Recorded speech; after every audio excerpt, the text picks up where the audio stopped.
Sarah Ahmed Abukar, a mother of 6, migrated from Elad, a village more than 100 kilometers from the township of Garadag.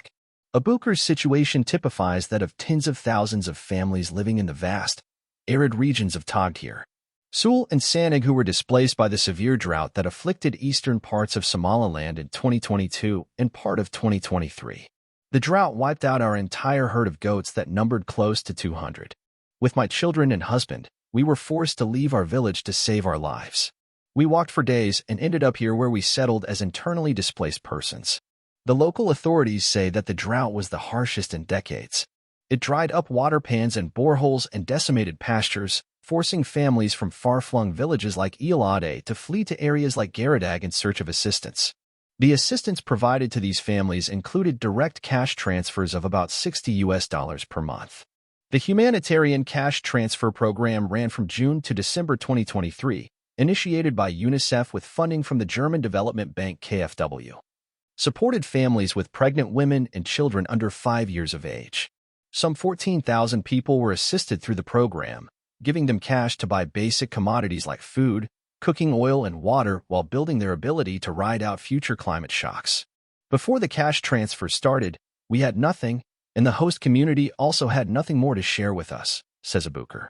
As a family, we couldn't afford even a single meal a day. My children became malnourished. We were at our limit. Luckily, we were assessed and enrolled in the program, which has had an immediate impact on our lives. We were able to buy critical commodities like food and cooking oil, which uplifted our situation. UNICEF worked with partners like the Health Education Agro-Pastoralist Liaison, a local nonprofit organization, to implement the program. Telesum, a leading mobile network provider in Somaliland, transferred the cash directly to eligible recipients' mobile phones, given that 95% of the targeted households already had mobile money accounts with the company. As most people in Somaliland do not possess formal identification documents, the program adopted voice recognition technology to verify the recipients. Eligible households were identified using an open registration system at maternal and child health centers and validated by local authorities and community members. The use of mobile money allowed the recipients to retain the cash in their mobile wallets and make purchases, at their choosing, from local shops and vendors, or to withdraw the cash from Telesum vendors or cash points. Iftin Hamid Hassan was among the program's beneficiaries in the IDP camp, home to more than 400 households.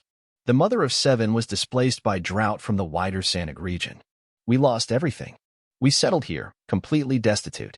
When I was enrolled in the cash transfer program, I brimmed with hope.